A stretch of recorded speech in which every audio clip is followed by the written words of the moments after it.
anybody. Cowards do that, and that ain't you. You're better than that.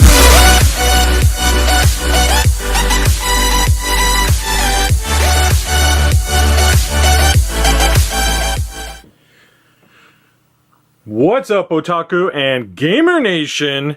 It's Oda King Live coming at you again for another Pickups of the Week video. Now, I included Gamer Nation in this one because it's going to be mostly, if not, pretty much all gaming in this episode. Didn't really get much in the anime zone, but I definitely picked up quite a few games. Might be a little bit of both in there. We'll see what happens as we go along. As you can tell, I'm in my my living room right now, or you know, my anime wall unit room, whatever the heck this room is called. And I'm going to be showing you everything here because a lot of these things are a bit too big to be in my gaming room, and I just don't have the space in there. So let's get right into the mix and start with some of my pickups from the local Salvation Army the other day. It's actually pretty rare to ever find anything in there because there's a lot of scalpers that go in there pretty consistently. I'm usually always see the one guy that has a store down the street. He's always skulking around in there, looking for any old games. He even asks the girls who work there constantly. It's really greasy, and I'm not a big fan. But so I got to fight with that guy all the time to try and get the deals. Thankfully, I usually get there a little earlier than he rolls in. So I finally got some games out of there for the first time, I think, ever. And what we got, I'll just show them here quickly, is Twisted Metal 3 and this lovely taped up action here that actually says Twisted Meal 3. I think that's extra spicy. And then Driver 2 in the double case, which is actually, you know, complete and actually really nice. It's actually decent condition. Considering PlayStation games usually don't come out too well. They're usually destroyed. This one I've never even really heard of, I don't think. Dukes of Hazzard 2. Daisy dukes it out. Now, it doesn't have the manual, but it does have the original back, which is nice.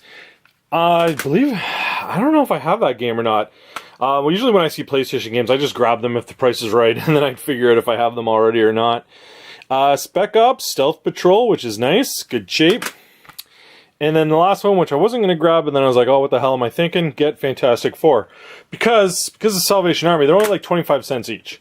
So when you find old games there, you know, be it Xbox, you know, PlayStation. I've never seen a Nintendo game there. You just buy them when they're that price. So those are my deals there. And you know what? I'm going to continue with the Salvation Army. And picked this up there the other day too, which, holy Jesus, it's huge. It's the Pokemon Omega Ruby and Alpha Sapphire Player's Guide. It was around Christmas time, just before. Kids Books, which is considered on sale for 10 cents. So 10 cents. The usual game store or gaming pawn shop will still sell these for $10 to $15. So considering it's 10 cents, yes please. Now, I went over to another pawn store, and I was there a while ago, and they had a bunch of PS2 games and stuff, and I asked how much, and they're like, well, we're selling them for $10, but how about $8? And I proceeded to put them all back on the shelf. $8 for old PS2 games? I don't think so.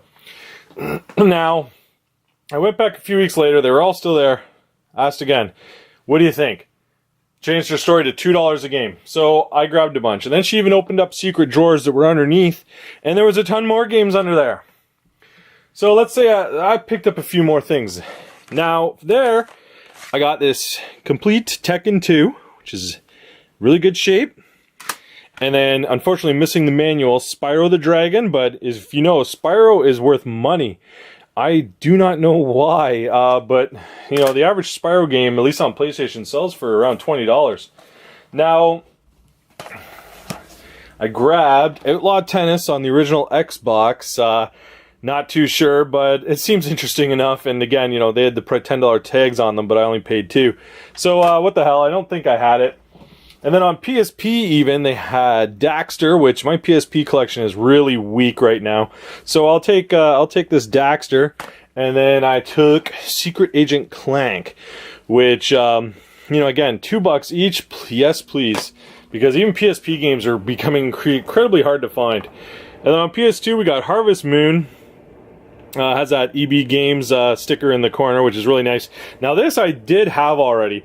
So if anyone's watching this, everyone's interested in this, leave a comment down below and maybe I'll do a raffle for it off because I don't need it. And if you're watching this, don't forget I also do game giveaways and anime giveaways and other things as money giveaways. I have the 2 giveaway videos. If you want to check them out, feel free. Leisure Suit Larry on PS2, which is one of the ones I wanted. You know, I know it's supposed to be pretty terrible, but, you know, God bless it. You know, it looks like a pretty stupidly fun game. And then we got Punisher, which pretty excited about.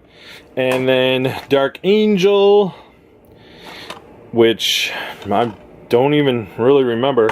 And then the Haunted Mansion, which is actually, you know, the game based on the Disney ride, which is kind of interesting. Again, EB Games sticker right there. Let's see, when was this? This was sold used in 2010. So that kind of dates how the time frame of these. Now, I also picked up this, which is a Bakugan card playing set. Now it's all magnetized in here, and these cards are fierce. I don't know, I've never seen these Bakugan cards before, but they're magnetized inside. I'm sure there's some reason for that. Obviously it must have came with some sort of magnetized playboard or something, and maybe you slam them down onto it. I'm not sure, but it's got the original case and everything else, and I think it was like $2. So again, while I'm not too sure what the heck's going on with the Bakugan cards, price is right, so you buy. Now, I did a big deal the other day, and I got an Intellivision 2 from one of the local scalpers that runs a store. It was missing the cables, so he was selling it pretty cheap because he couldn't test it. Now, I think I paid $60 or $70 for it. It's in pretty good shape. I mean, it was dusty as hell and dirty, but I cleaned it up pretty nice. And it's really nice looking now. It came with about 40 or 35 to 45 games. I'm not sure. I don't remember. And so we're talking about paying pretty much, you know, $20 for the system and $1 a game, so I couldn't refuse, especially since I have another guy that I can usually sell my used Intellivision games to for like $1 or $2 each. Not a huge deal for me, and I never had an Intellivision 2. That's the first one I've gotten, so I was pretty happy about that. Now, here's the mad insane amount of games that are in here. These are all the doubles. Unfortunately, I already had about 30 of them. I only needed about 10, I believe. So again, if anyone's interested in some Intellivision games, let me know. Maybe I'll do a giveaway, because I mean I'm only gonna get a couple bucks a game anyways. So let me know in the comments below if you're interested in all. And then my second last item, which actually was given to me by a friend, was a Nintendo system. She found it in her attic, didn't want it, was going to chuck it in the garbage. Believe it or not, people still do that to these. Original Mario Duck Hunt in there, and then this Bad News Baseball and Fisher-Price game, which, you know, whatever, I don't really care. I'm just happy to have one. Now, she had all the cords, you know, controllers and everything else for it. And it really blows my mind to this day how many people still will find these things in their attics and just toss them in the garbage because they don't think it's worth anything. Some Pokemon card thingies. And then as for the last item, if you can see it over there, it's an Atari 2600 system in the case. Now, the case actually came with the box. I have no idea what I did with it right now, but it has the actual box to the protective you know, case that it sits in. Came with a whole bunch of manuals. I picked this up from a local convention that I went to, one of those $2 you know, local conventions that, you know, a lot of the proceeds go to charity, things like that. Came with Frogger, Little Dig Dug, the usual, you know, asteroids. Can't believe it actually didn't come with combat. Yar's Revenge, and then the one I liked the most, which was the Flash Gordon.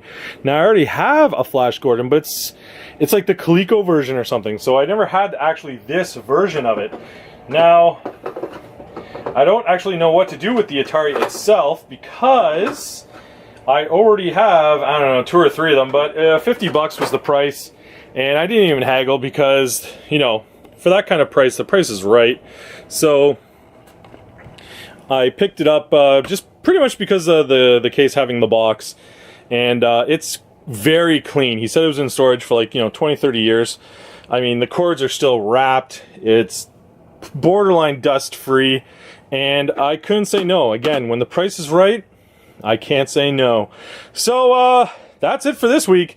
It was, like I said, game heavy. So leave a like for the love of games, and leave a comment below. Again, check out the giveaway videos if you're interested, because I get doubles and triples all the time, and they got to go somewhere. And sub up if you haven't already. And I'll talk to you next time. Peace.